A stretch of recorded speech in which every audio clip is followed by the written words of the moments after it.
All right, welcome back to the Run.down post-game show on the Strickland YouTube channel. And if you're listening to this the day after the Strickland Podcast Network, what was it?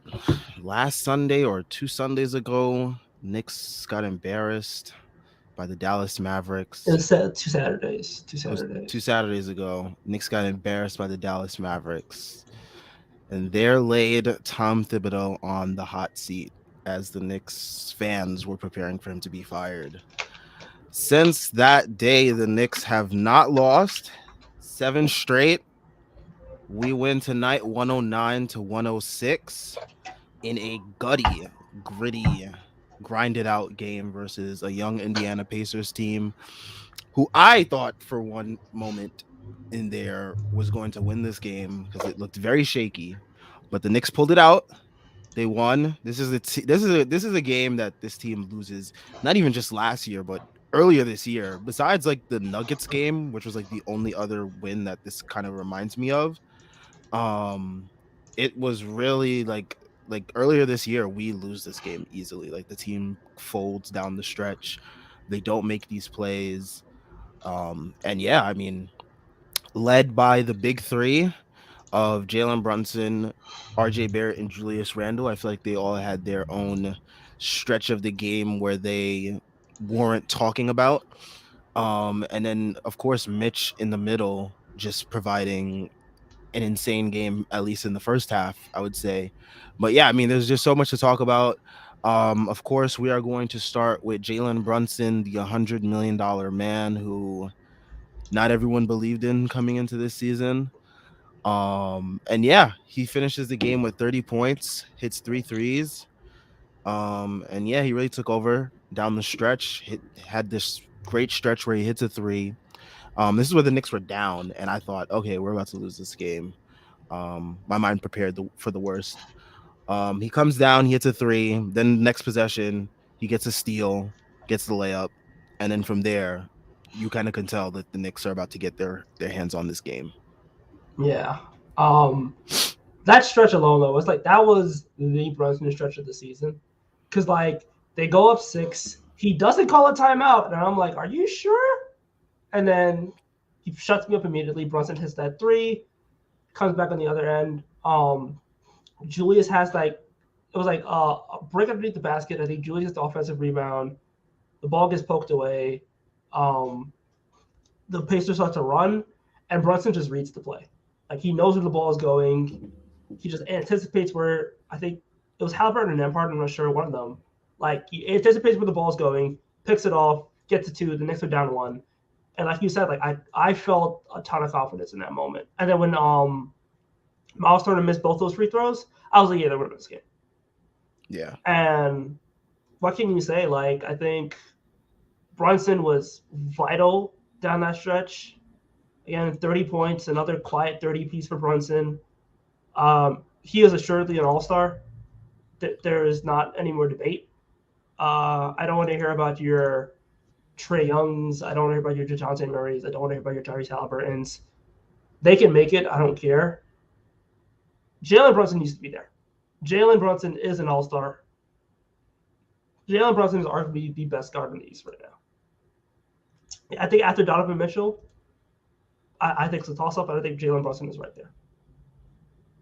Um, just a resounding game from him. He hit three threes again, so I think this is his third straight game with three threes. Five out of five from the free throw line.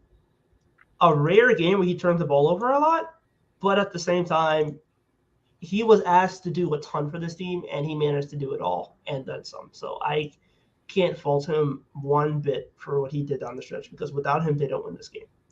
Without his poise, without his leadership, without his ability to just remain composed, he won this game. And it just speaks to, again, the front office taking that gamble, which a lot of people thought was short-sighted. A lot of people thought it was foolish to some degree. I did not.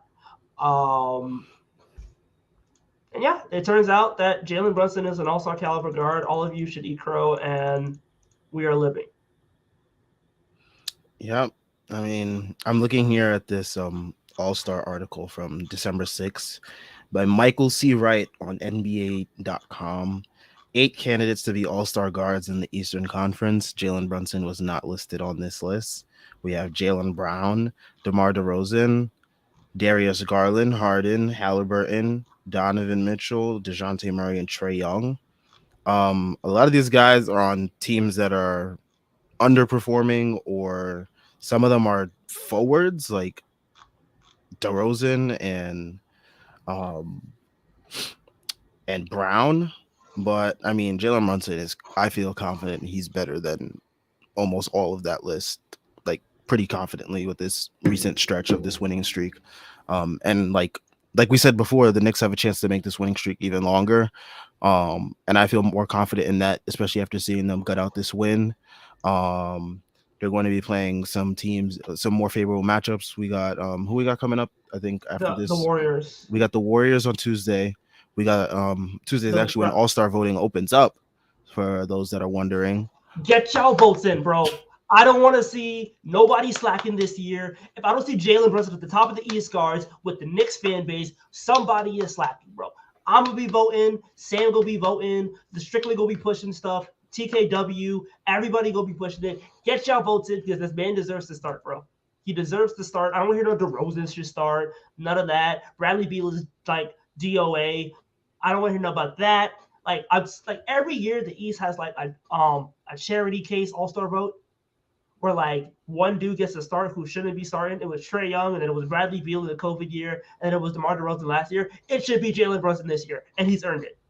yeah, He's yeah, earned he it. has, he has. There's no doubt about that. I mean, to elevate this Knicks team to where it's been, to where it is right now, from where it's been. Um, and with the 3-point shooting like really jumping up, I imagine it's jumped up even more. I know the last game went from 33 to 36 off that one game alone. He was 100% tonight from three. He I might go to imagine like 37. it might be like 37. 37 or 38. It might Yeah, be even more because it jumped up 3 points from shooting 66%, and he shot true. 100% from three. I'll check totals real quick. So it might jump up to like 39 maybe. If he could legitimately flirt with like 50, 40, 90, that'd be nuts, by the way. It would And he be. legit might do it too. That's a 47. Okay. I'm But about to yeah, find out right now. he definitely did his thing. He's been doing his 37. thing. It's 37% now. Yeah, Okay. 37%. Okay. So yeah, I mean the 3 point percentage just keeps climbing, keeps climbing, keeps climbing. And yeah, he's been the leader of this big three. That everyone called the mid three in the off season, hilariously enough. It ain't mid Um, no more, baby. but yeah, he's been the catalyst behind it. And yeah, I mean, what more can you say besides just being thoroughly impressed night in, night out? Um, and I'm gonna have to cop his jersey soon. Yeah, I was debating it. I think I might have to. That statement jersey might be calling my name. Yeah, I have a RJ and I have a quickly one. I need to get a Jalen Brunson one now. I think it's right. The Yeah, time is right. and a Mitch one too. I think I need a Mitch one. Speaking of Mitch, I man, mean, we could just jump like right into Mitch. I mean, he had probably one of the most dominant halves I've ever seen from him in his whole Knicks tenure. The numbers don't even say enough of what he did. He had like 6 points, 8 rebounds, 4 blocks in the first half. And he was just having his way defensively, on the glass. Like there was nothing that the Pacers could do with him. He ended up finishing the night with he had 10 points, yeah 13 rebounds, 2 assists, 1 steal, 4 blocks. But yeah, he just did his thing. He was dominant down low. And just another great performance, being a complementary piece to this big three that we have going on. yeah. And he straight up neutralized Miles Turner. Like Miles Turner was a footnote in tonight's game, and Miles Turner's been putting on numbers to his credit, but he did not do anything remotely viable this game, and it was because Mitchell Robinson literally put him in jail. Like beat him on the boards, contested him well. Miles Turner missed like 5 shots in a row at one point. Like, what do you what like the way this guy's playing right now, man? Is just he's the top 10 center in the league right now. I think you could argue he's a top 10 center in the league right now. he should be getting some all defensive votes just because of his production on both ends. Like this guy is incredible. He's just been on the best stretch of his career, and it's just great to see him finally get into a groove because he struggled with health his third year. His fourth year, it was definitely up and down while he was trying to get his conditioning back. The conditioning is there this year. The timing is there. His impact on the boards is there. And he just creates so many opportunities for this team. I also want to give a shout out to his playmaking because I feel like that's improved significantly. Like his ability to just process the floor and kick it out to the open shooter. It seems small, but like his ability to just like compose himself, pass, get it to the right guy. He's getting assists now too, which is like really solid. Like that's what you want to see Mitch Robinson do. That's the leap you want to see him make. And if he's able to do something like that, where like even if he gives you like 1 assist or 2 assists a game, like he could do that. So 3 straight games with an assist, 4 blocks again, limiting turnovers, just hyper efficient around the rim. This is the Mitchell Robinson I think a lot of us expected on the second contract, and it's coming to fruition now. Definitely. I feel RJ had a good 2-point shooting game. And I feel like he had a good game overall. The fact that he's not hitting threes and still being able to put up a pretty solid 24 points tonight. Yeah. I feel like that's pretty good. And like once that 3-point shooting ticks up, I mean, he shot 52% from the field today. And I feel like the way he got his twos was really dominant, especially though that one dunk. He finally remembered that he has some bounce that he can utilize at any moment. And he's finally utilizing that strength, which has been a huge knock on him this year, at least, is like how he's not leveraging his strength to his advantages. He's finally doing that. It looks like it's all coming together, and it looks like we're finally out of the RJ slump phase, out of the RJ calendar. There's that picture that goes around every year of like RJ calendar. It's like I think Westbrook calendar. Yes, we're approaching that point where it's like, oh shit, is he Michael Jordan right now? And it's like, yeah, this is the point of the season where we're at now, finally, so that we can finally get out of that rough stretch and all that ugly basketball. And it's coming together all at the right time because, I mean, like we said, this is the perfect opportunity for the Knicks to really run off like a really solid, like maybe 10 plus game win streak with how everything is flowing. Yeah. His push shot was going tonight, which is really good to see. His touch around the rim was solid, especially against Miles Turner, who again is like one of the best shot blockers in the league. But like from 2-point range, he was on fire. He only missed 3 shots from 2-point range tonight, which is really encouraging for him. 7 of 10 at the rim, 2 of 2 from like the little left-hand corner. Like he was using the glass. He was just getting the push shot off, using touch. That arsenal of him 2-point shooting is really, really potent, and I'm glad he was able to utilize it today. I would like to see that be more consistent. I hope this is the start of a stretch to come for him, especially coming from twos. So here's hoping. But yeah, he had a really good game tonight. 5 turnovers, but I feel like a lot of those turnovers were him trying to like create opportunities for other players, and the Pacers let them well. Mm-hmm. But yeah, I think he played a really solid game. He has like really good block down the stretch of the game as well, which is really crucial. Clutch. Yep, clutch it was block. really clutch. Like he's been blocking. He's been getting a couple key blocks the last few games, which is really good.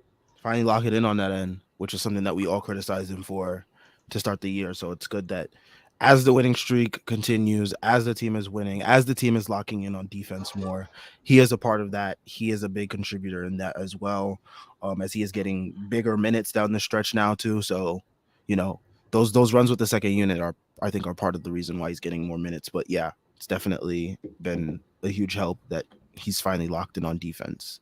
Yeah, I'm just glad he's locked in on defense because it was looking rough the last month. It was looking bad.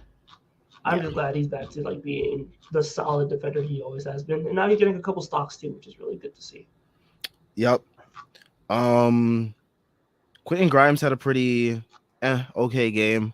He had a key turnover that everyone probably was gonna not. He had a key like I didn't want to say turnover, but like he had a key moment down the stretch where everyone wanted to like rip his head off for.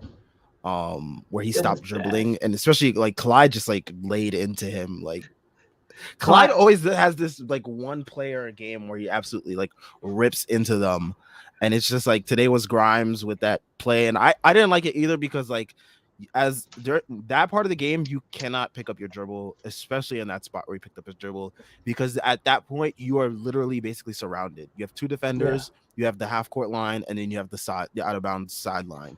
There's yeah. nowhere to go. You're absolutely trapped, and then you put Julius Randle in a tough position when he gets the ball because like he ended up throwing it out of bounds basically, and like you can't put yourself or your team in that position. Um, but I mean, he also had a key three down the stretch too. So like he giveth and he taketh away in that moment. Um, but yeah, I mean, he still played pretty well defensively, I would say. I think He he was great defensively. I thought he was great. Like his defense at Halliburton was incredible. Him and Mitch on Halliburton. Like Halliburton cannot get anything off all game.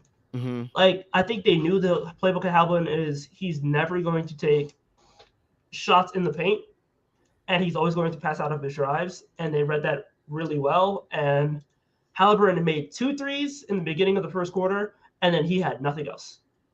That was it. So that was really positive to see from him.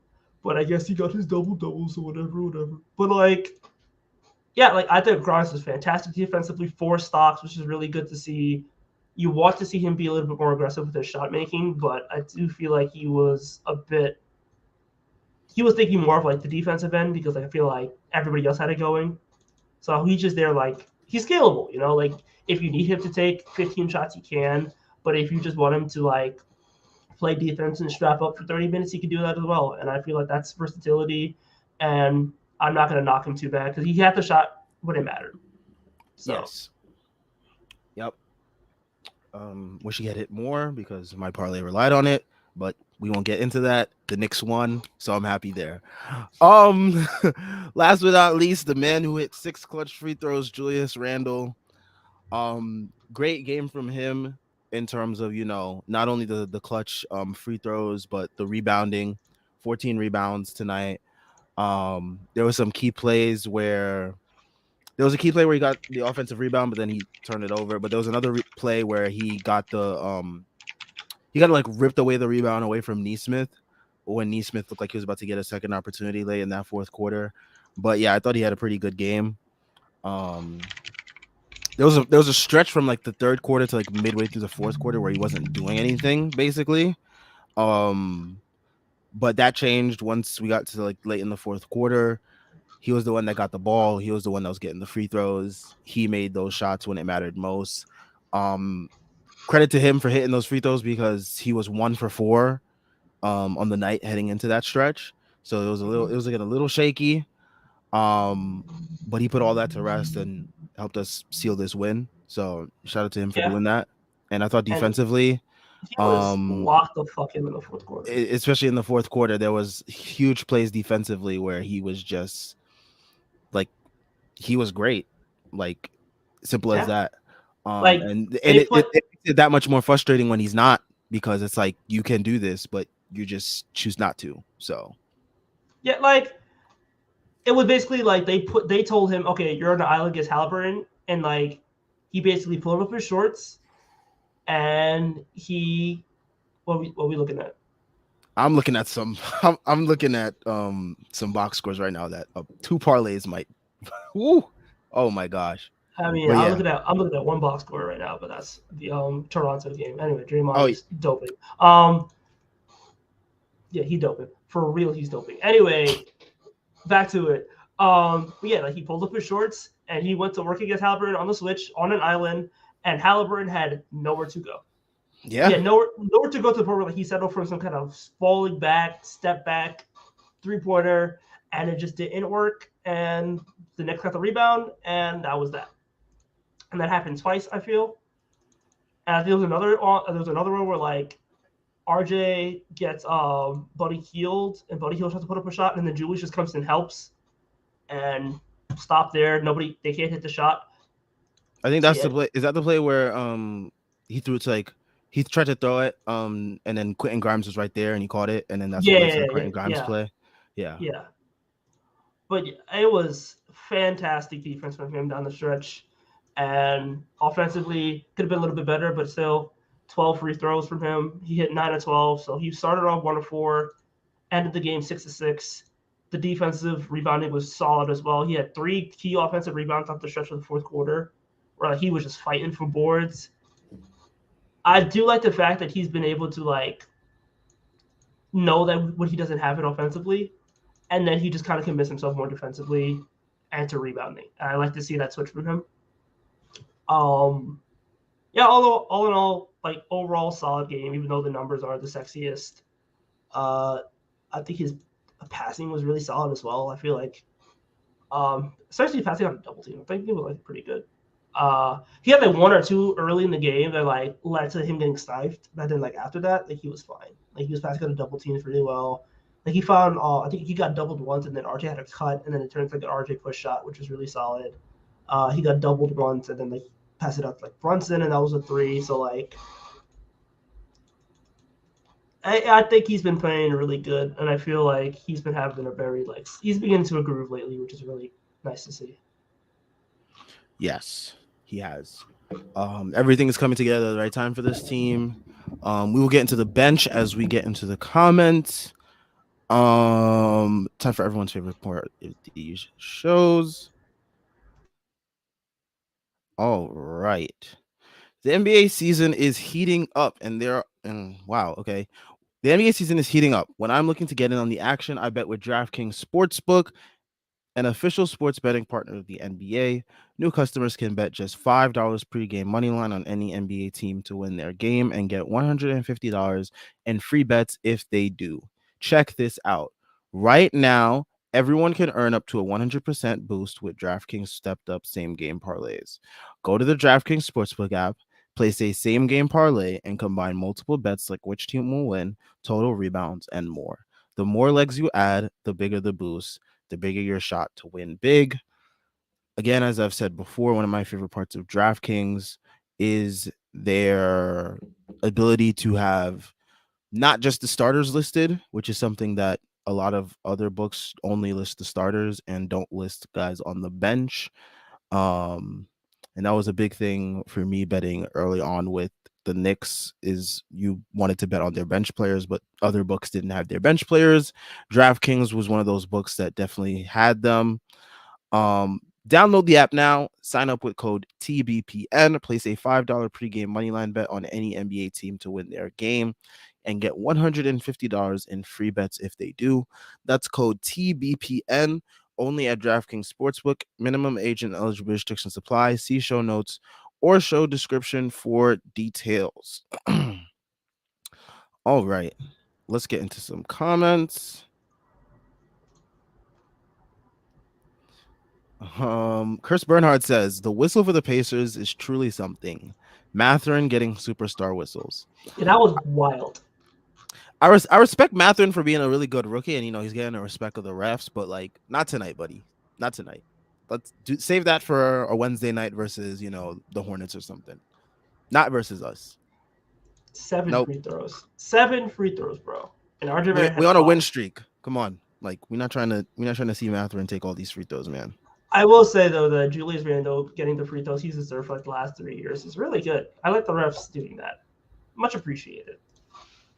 I think he's averaging 10 over the win streak, which is nuts. But like I feel like all of them should be like averaging 10. Maybe that's just because like I'm a homer, but like Brunson gets whacked every time he goes down the court. RJ gets murdered every time he goes to the basket. Like it's nuts, but can't complain as long as yeah. I mean, we got the win, so yeah. Free throw disparity, foul disparity or not, we still won. So I'll take it.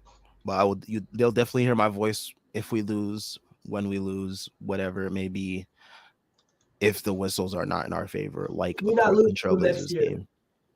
We're not losing until next year. It's all right. That would be great to like ride in like a. Imagine if we go all of December undefeated. That would be. Sod. That would lead to Thibs getting an extension though. He gets a statue. What you mean? They'll extend him at half court. It'll literally be like a damn award ceremony. He'll sign the contract in front of everybody. And they go Knicks. and then I swear to God, he got the statue. Patrick Ewing Yas had no statue, but he'll get one. Shit. Yasser says that's it. I've seen enough. It hasn't been washed in weeks, but putting on my RJ jersey. It's time. Yasser has moved past the slander. He is going to put on his RJ jersey. I haven't worn any of my jerseys all year. Yeah, you know, I have to put on The 7 for the win streak and 7 for 7. mellow. You know what it is. Yeah, I haven't put on any of my jerseys yet. I might put it on if we get to 10. If we get to 10, I'll put on the jersey. Can I pull up the Clyde one? Nah, I don't got no Clyde one. Damn, slacking. I am slacking. I took a break because I was like on a spending splurge of Knicks gear at one point, so You know what? I get that. I had to take a break. But if we get to 10, I'll back out. I'll back out maybe the RJ jersey or the Quickly jersey, or maybe even buy the Brunson one. Yeah, I think the Brunson one might be a bust cop.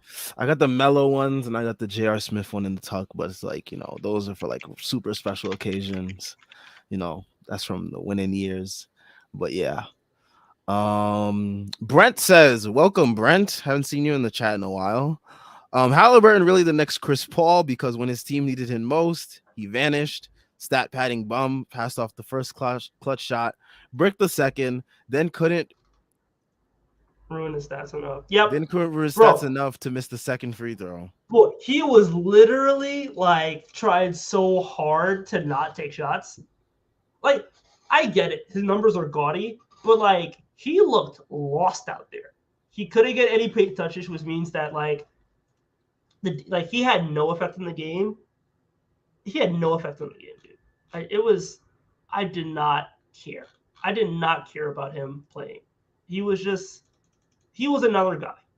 He was another guy, and the fact that he's unwilling to take layups makes him so predictable, because he's going to do. That's all he does. That's all he does. He gets 2 feet into the paint, and instead of like taking a layup, he just goes, I'm going to kick it out to open shooter. So like he gets assists, and like he's able to score 20 because he's a good shooter.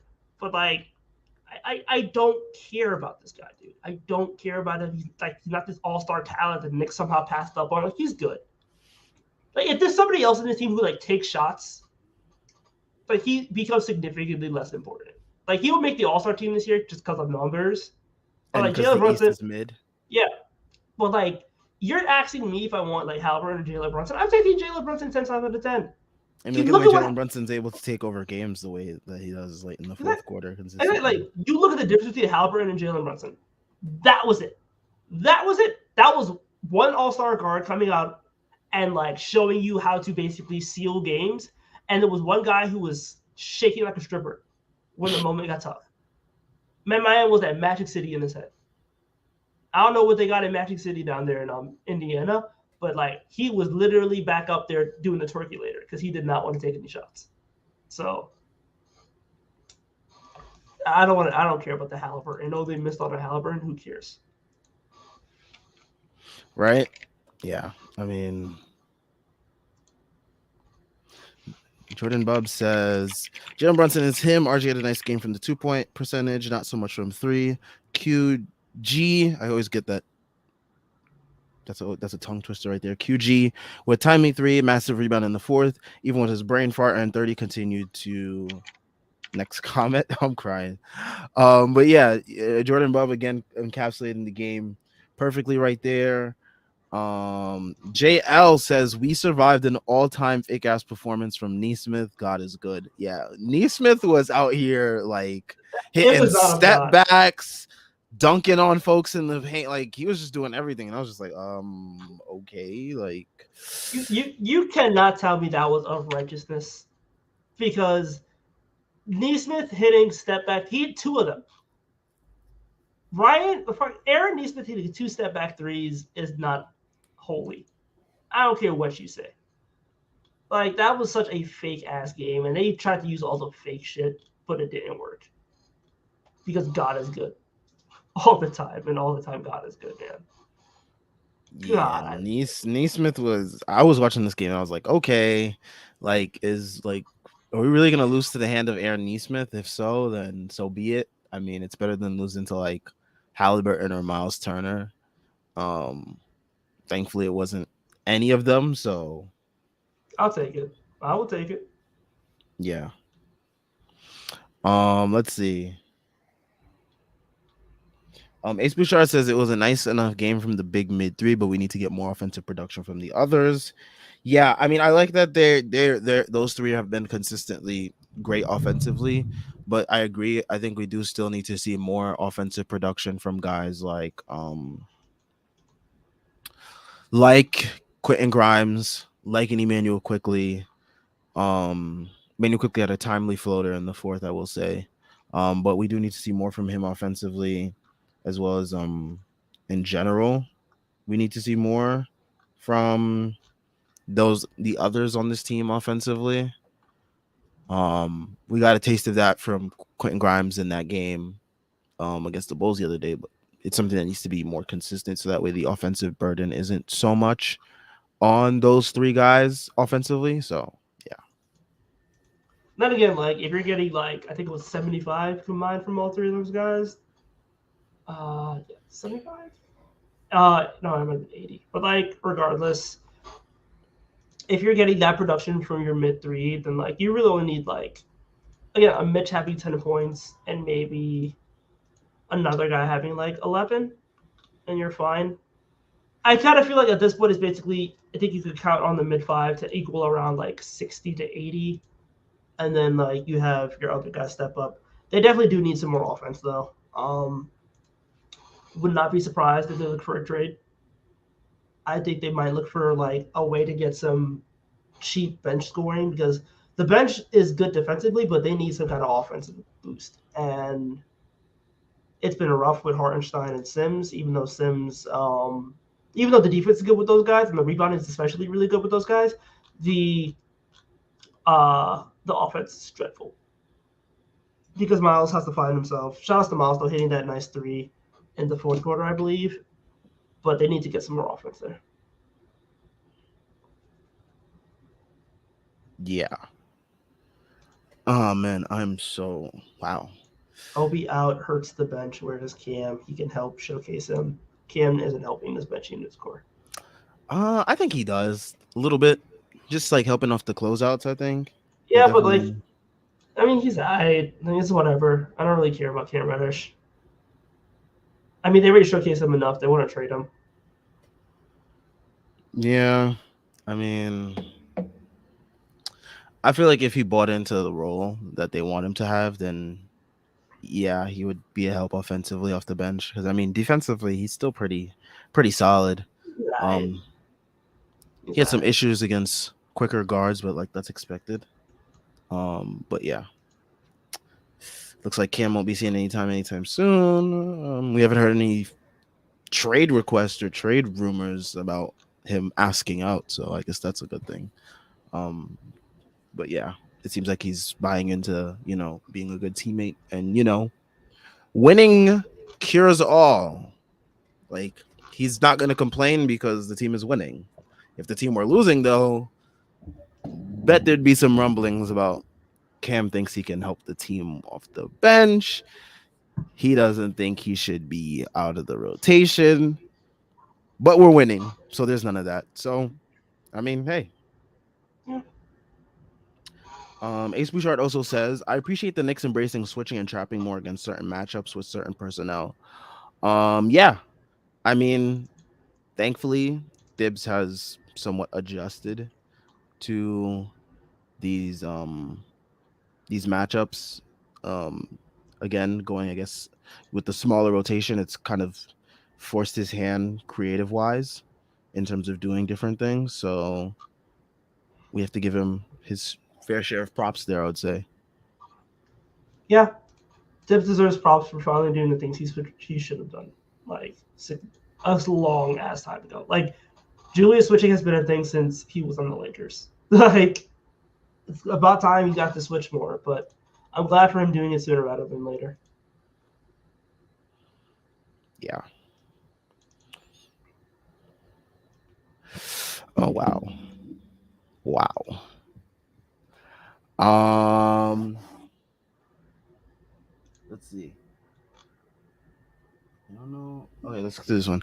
I don't know what switch was flipped for RJ and Julius in terms of their defensive intensity, but it has been the most important factor for them. Yeah, it's been huge. Um, it makes the starting lineup like passable on defense, where we're not like getting run out of the gym by teams. So yeah, I would argue it makes it more than passable. I think it makes it elite because with with Grimes and Mitch and like a decent showing from RJ, it's a good defense. When like Rando can play that way as well, and RJ can fire more than like just being mediocre, then like it's elite. And Brunson is still giving you like good production as well defensively, even though he's smaller. He can still like get into passing lanes and get steals and such. Like again, he had another steal tonight, two steals tonight actually. So like when that starting lineup gets to basically like just zoom around and close out, and like you saw it for like a lot of the first quarter where they were just like every time the Pacers tried to run, there'd be close out, close out, close out, close out, and then like they would get back on defense, and then like would just make shots difficult. So that's what you like to see from this defensive unit, and that's why they've been so effective. yeah. I mean, it definitely helps with the added guys off the bench with Deuce and Sims to help with defensive intensity and whatnot. But yeah, I think the starting lineup buying in defensively, especially RJ and Julius, because those are the two biggest conundrums I would say defensively. Like there were moments where they were complete tire fires. So the fact that they've been able to lock in, and I mean, what have the Knicks been like this during this win streak, defensive efficiency wise? Like what, top five maybe, or top three? It's They've been been first since the win streak. They're first. their first, right? Yeah. So it's Yeah, like stuff like that. It definitely, you know, yeah. it's showing, and all guys had to do was just give a fuck and try. It's crazy And how much giving a fuck works in the NBA. right, but it's crazy how many guys just don't do it on that end because it's not pretty. Let's see. Jordan Bub says, by the way, IQ needs to find his shot. Deuce didn't have his imprints on this game, but made a three.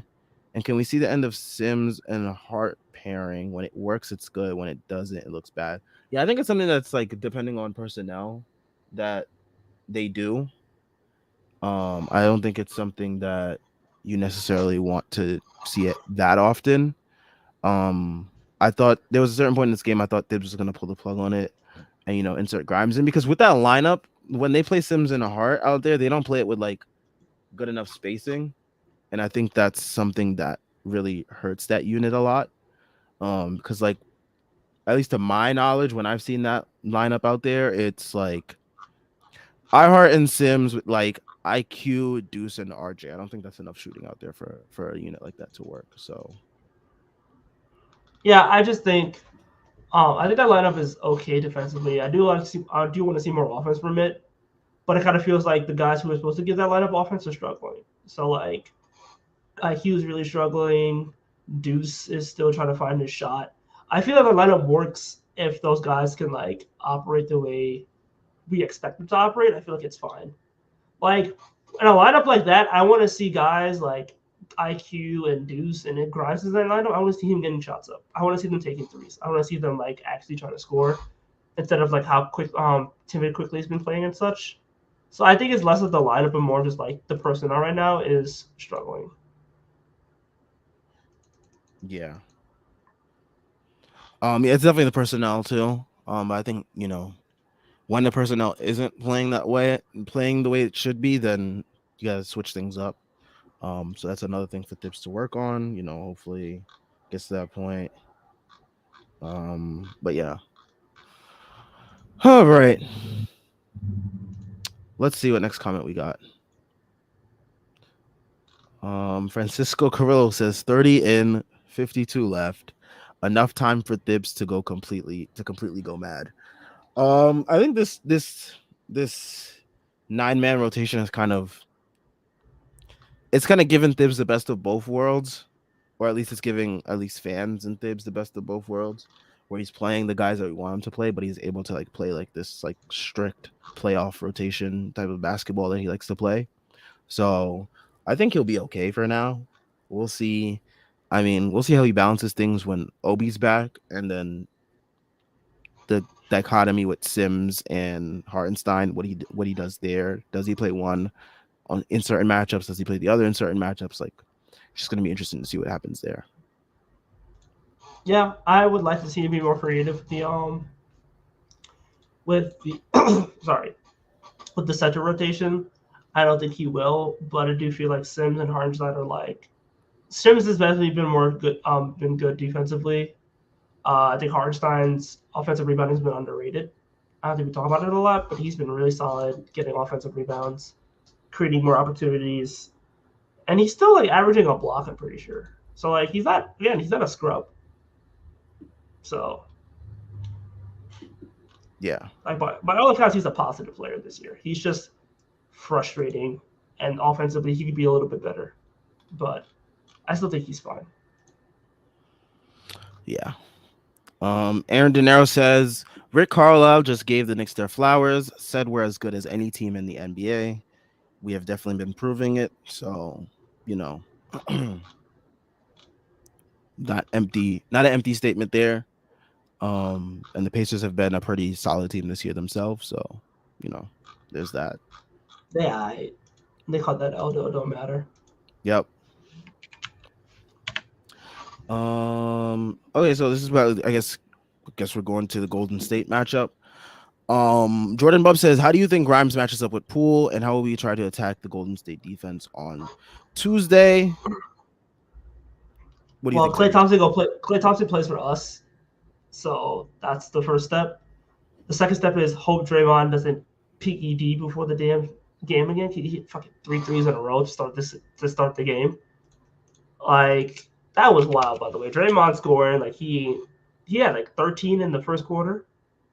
I think that's the most points he's had since the 2016 finals at Game 7. So like, hopefully he isn't with the voodoo. But I think with I think they're gonna run probably a bit more pick and roll with Poole. Poole seemed to have found himself. He scored 43 tonight, which is wild.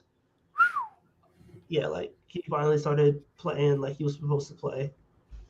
About damn time. Fucking parlays have not been hitting because of you. Anyway, you are fucking up people's money. But yeah, I think they can win the game. I think it just comes down to like stopping Poole.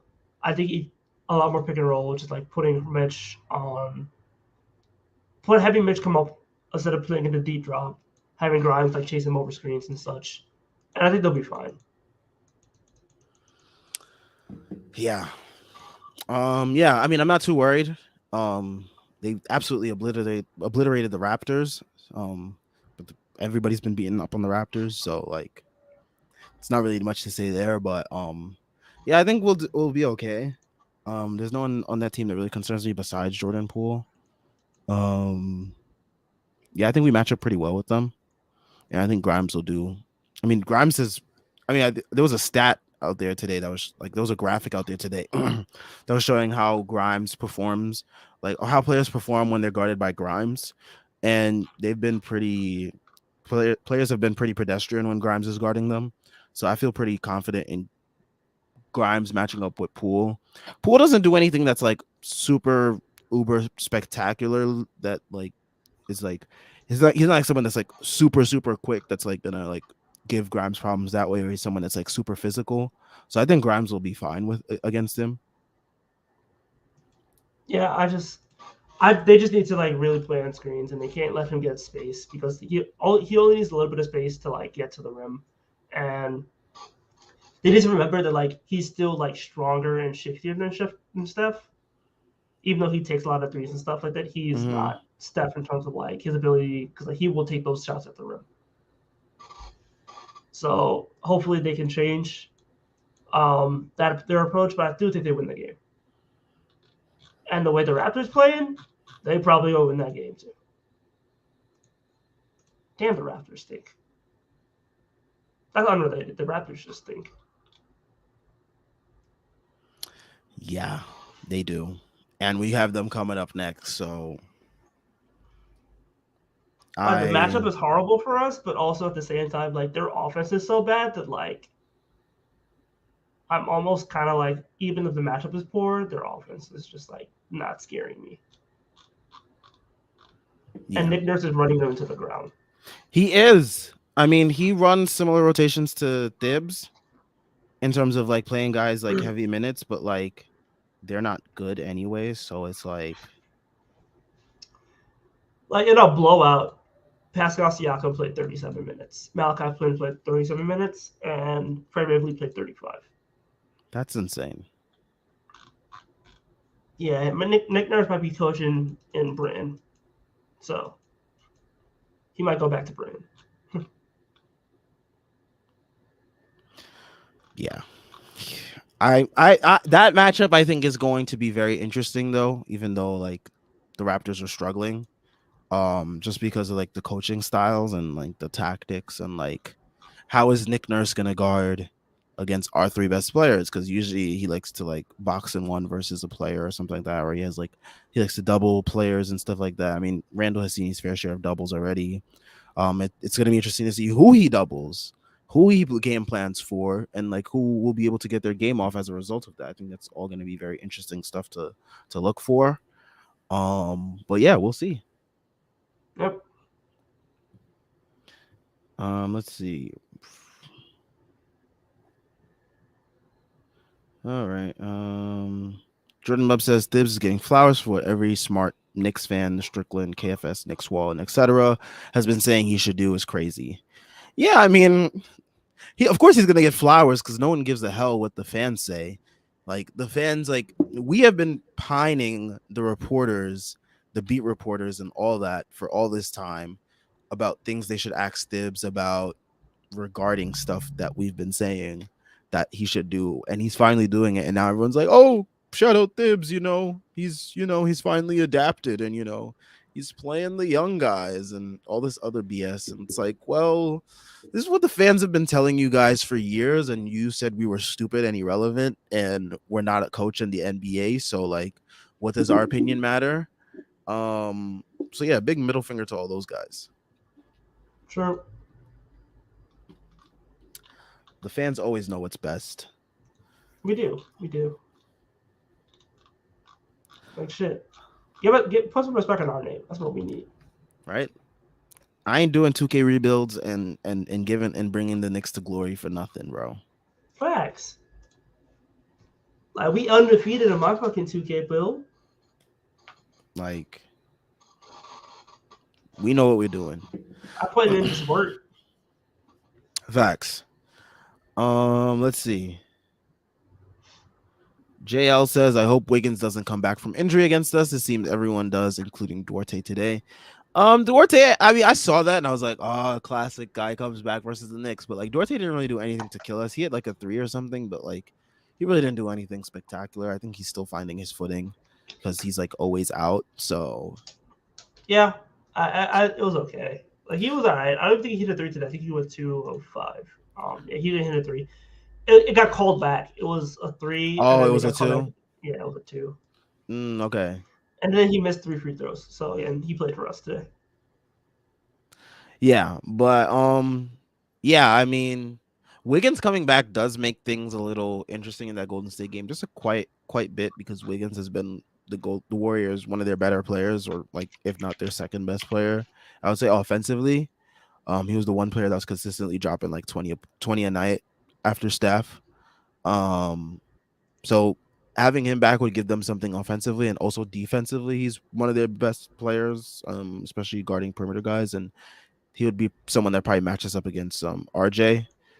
So it makes that matchup just a little bit more interesting and not as easy, I would say, as Knicks fans probably think it would be with no Steph and no Wiggins already. So if Wiggins comes back, then that does make the matchup that much more interesting. And yeah.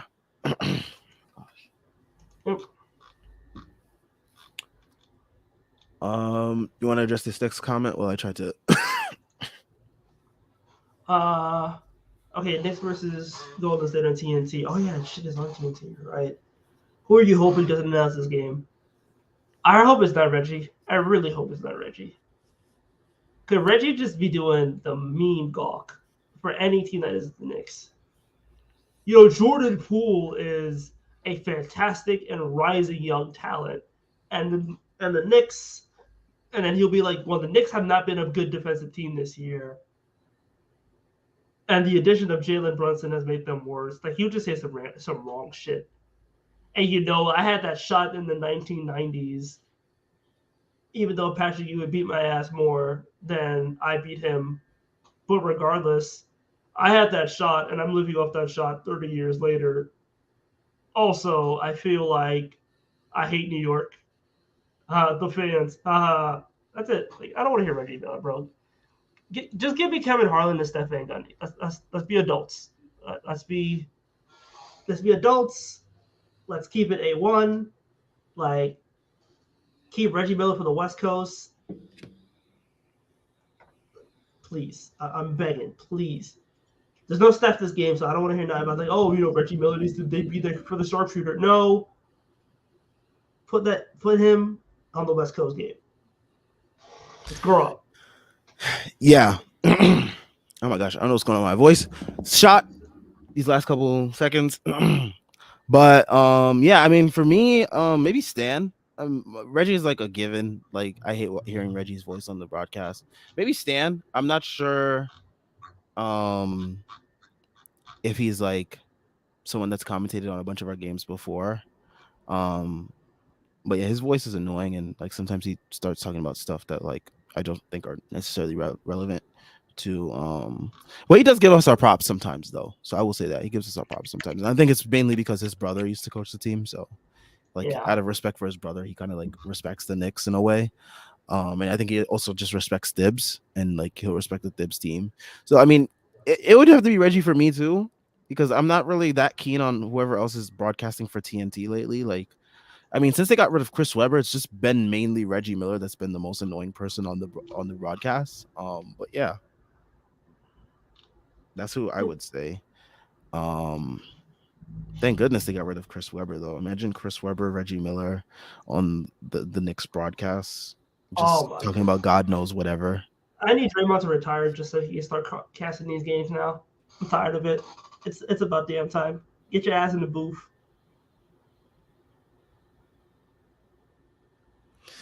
Yeah. All right. Last couple comments because my voice is leaving me and I have to teach tomorrow. So Ace Boussard says, congrats on benching Fournier and Rose for Deuce and Grimes. Almost like that being a good decision was a given. Yeah, I mean, who didn't see that being the case? Yeah, I kind of feel like everybody was like, yeah, you can bench those guys and you'd win. And Tips was like, what? No way, I could never. And then he did it. And he's like, okay, maybe I was right. Like, no, dude, like, come on. But I'm glad he did it. I'm just glad that we can move past that now, and we can all forget about it. Thib says winning streaks don't mean anything. This game doesn't mean anything come the next game. Fair mindset to have. Yeah, Fair I mean, I mindset. get it. You should have kept them humble. It does. But when we get to 10, I mean, like that's a pretty big deal, dog. Look, he can try to keep them humble at 10, but when we get to 10, Out. I'm talking shit. I'm taking receipts. I'm finding all the old tweets. Oh, I'm gonna be filthy when we get to 10. Like going into that Christmas game, like oh my god. And if we win that Christmas game, son, 11 straight Christmas win, me awesome eggnog. It's about to be scary hours on the timeline. Let's just hope we make it there. Yep. Let's just hope we make it there. I don't want to talk too ahead of ourselves. Um, but yeah, I mean, I guess we can talk about the bench a little bit more today. Since I guess the comments didn't really, I thought the comments would bring us there. but they didn't. But off the bench, quickly leading score off the bench with 5. I mean, it's so funny because like last year the bench was like the last 2 years it was like the bench. It was like New York got one of the best benches in the league. The bench is always pulling us out of these wins or out of these losses, and now it's like we are like one of those teams that is very starter reliant, and like the bench is just there to like give like basically relief to the starters for a little bit, and that's about it. Um, I am enjoying the starters being consistent offensively, but I do worry about the load on them offensively, because they are asked to do a lot. So I am just concerned Yeah, about that, and I'm hoping that guys like Quickly and Deuce can find their offensive footing and it be something that sticks. I think they ultimately end up getting one more guy. I think they're gonna get another guy. Like after all the moves are made for Cam, potentially Rose, and we'll see what happens with Fournier. I feel like they end up getting another guy because the 9-man rotation is nice, but I do feel like they need somebody else who could score efficiently. Like if there was a pathway to getting Alec Burks back, they can't do it for CBA reasons. But like, I feel like that would be something they would like look into. But yeah, I think they end up getting a guy. Like we saw Eric Gordon's name get floated out there. That wouldn't surprise me if they like went back to that.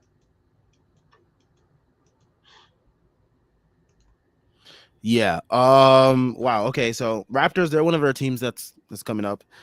Kevin O'Connor just posted they are in blow it up territory, 13-17 record, losers of 5 straight. The team looks broken. No realistic path to contention. Only 3.5 games back from the bottom 4. Veterans they could get a haul for. Young talent to build with, making it more of a retool, not a long rebuild. Um, Give me OG Ananobi. do they sell off Fred, OG, and Pascal and I mean, I, Gary? I mean, I have no use for Gary on this team. No, I'm Uh, talking about for uh, us. I'm just talking about in uh, general. Like, do the Raptors like do they sell off all those 4 guys and like see what they get for them? maybe they sell like two, 2 of them? but yeah, but like the guy that everybody wants is OG. Yes. The guy everybody wants is OG. I don't know if anybody really wants Fred like that because like he's been El Poo Poo You could Stinko get this something. You year. could get something for Pascal though. Yeah, I feel like a team would like give you like 2 first round picks for Pascal, like 2-time All Star, no, 1-time All Star, 2-time All NBA. Like you'll get something for Pascal. I can't think of a team who would want him right now off the top of my head, but like you'll get something for him. I really just think it comes down to like, yeah, if OG is available, they can probably get like 2 first round picks like protected just for OG. Because some team is going to be like he's an uber elite 3-and-D wing who puts up 20 right now. We don't need him to put up 20. We just need to put up like 14 or 15 and just guard the other team's best man. Like if you're the Suns, why wouldn't you go for OG Anunoby right now? You know, Yeah, so I that's can what see I'm it. thinking. I can see it. But yeah, it's very interesting.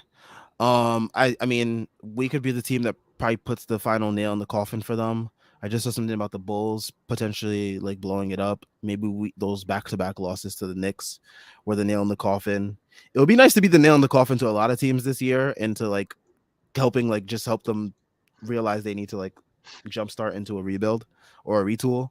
So, that would be very, very fun to see the Knicks do. Um the Raptors have always been an interesting and a tough matchup for us. Last year, I think it was last year, right, where OG gave us like 40 or something at the Garden. Yeah, it was a filthy ass game. Yeah, it was nasty. So, I'd like to get my revenge for that, and it's gonna be at the Garden. I would like to get our revenge for that, and potentially push them into a rebuild. But yeah, I need them to blow it up at the Garden. Remember, like in the year, but like we faced 2 coaches like back to back that got on fire. It was like the Timberwolves and like the Kings. And I think they fired the coaches off of Knicks losses. I need that kind of energy on the team again. We coach killers. yeah. JL says we needed a Nets game during this stretch to prove if we really locked in. Yeah, Nets Relax. Nets Nets is always like our ultimate battle because like we have never beat them in under Thibs. So like if we played the Nets during this win streak and we're able to like beat them, um, or like even beat them handily the way we've beaten the Bulls, that would have been very fun to see. Jalen Brunson, RJ, and Randall cooking, Katie and Kyrie. But yeah, Man, we had a better chance of winning the chip than beating the Nets. Like I don't trust us against that team. I don't know what it is, but like we just cannot beat the Nets. yeah, I don't understand. Like every game that we get into against them, well, for the most part, it's like we've had the blown lead, we've had the blowouts, we've lost to them in every conceivable way possible. We've lost to Yeah, them like at the buzzer, we've lost to them like to free throws at the end of the game, we've lost to them like in overtime. I think before comebacks. we've lost to them because they've come back. Like we've I lost to them think every way imaginable. that's the only team Tibbs hasn't beat as a Knicks coach. I'm pretty sure. I think that's the only team he hasn't beat, which is nuts to think about. So if when they beat the Nets, then like the floodgates are gonna open, and his team wins the championship.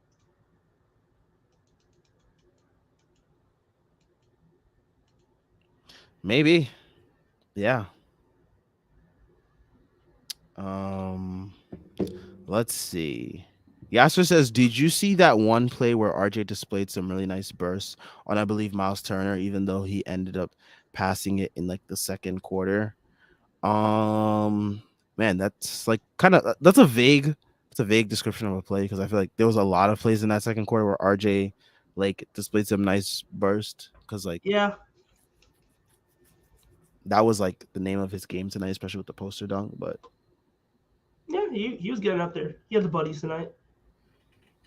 but yeah, it's nice to see RJ remember that he is an explosive athlete. He has the strength, and he can utilize it to do things of the sort. So, you're just hoping that he can continue to put that together, and then with the 3-point shooting, if that comes along, it makes for a very scary combination. Yep. Um, all right. JL says, I think this will be our last comment. After seeing Kemba off the couch, cook the Cavs backcourt. I think I need that series. I Yeah, feel like Kemba was giving them you that work. I know it was. I was like, He what was the cooking hell? Jared Allen off the dribble and stuff. I was like, oh shit. He like had Jared Allen on Island for the last possessions of like the fourth quarter, and took it to the rack. Sized him up, sauced him, took it to the rack, blew past him. I was like, okay. Okay, Kemba, you definitely gonna need like 45 packs of ice after this game, but okay. Yeah, like he hooping wearing 34. That's the ugly number, bro. That's the I'm washed number. Bro, that's like watching your heroes fall. Be so sad. Like you couldn't even give my man like a 15. You couldn't give him a 15. Give him 34. That's the vet minimum number, bro. If I've ever That seen one. is. That Oh my is. god. But nah, that backcourt was food. They was food the other night. And Brunson, QG, and RJ seeing that. Even with like I mean, once Donovan. JB sees Donovan Mitchell, his like eyes turn red. We saw in that playoff series, like he Yeah, just sees that as a baby. So true. So here's a but like I do think like if that player series were to happen, it would be a lot closer than I think a lot of people would expect. and I think it'd be closer than a lot of pundits expect. Yeah, Especially with the whole like, oh, the Knicks they missed out on Donovan thing. There's that whole storyline there, like and their like offense sucks, dude. Their it offense is does. not good. It's bad. I mean, And they barely what was it like? They barely scored a. Did they even score 100 versus the Cavs? I mean, not even versus the Cavs, versus the Mavs, like Z squad. like they scored 100, and it It took an took them overtime. overtime. Yeah, Yeah, they had to go to overtime versus the Mavs Z squad, led by Kemba Walker. Washed Kemba Walker. yeah. But yeah, I mean, yeah, I'm not moved by the Cavs offensively. So like I would like to see that playoff series, and there's a very huge possibility that it might happen. Um NBA script writers, they will go crazy with that one. That is like they're saying the Knicks are finally like playing to like where they should be, and like the Cavs are where they should be. So they're like, oh, you know what? Let's write that one in the Well, future. bro, I'm telling you, like Donovan Mitchell versus the team that should have traded for him writes That itself. that that would be box office ESPN right there. And if the Knicks won, if the Knicks won that playoff series, man, like, oh my god, like ESPN would feast off that for like a decade. There'd be a 30 for 30 on that whole season, dude. I feed off that for a decade. Like Knicks make the Eastern Conference semifinals, like all the pain and memories of Roy Hibbert stuffing mellow shit in that game 6 go away. I'm like reborn again, free of the shackles. I need it. I need it. I think everybody needs it. They don't know they need it yet, but I need it. Yeah. I think that's gonna be the last comment we address because my voice is shot and I need to save it for tomorrow. We will catch you guys on Tuesday after the Knicks versus Warriors game on TNT. Check out everything Strickland related in the description. I mean, we got links to the site, Patreon, merch, and Twitter. All great ways to support us. Make sure you leave a like and subscribe. We're on our way to 1K subs, so that will help us out a ton. Share this with anyone that you know that might be a Knicks fan. If you are on Twitter and you are watching this, make sure you pull up to the YouTube, leave a like, subscribe, all that good stuff. We'll be back on Tuesday. Everyone have a good night. Enjoy tomorrow. Peace out.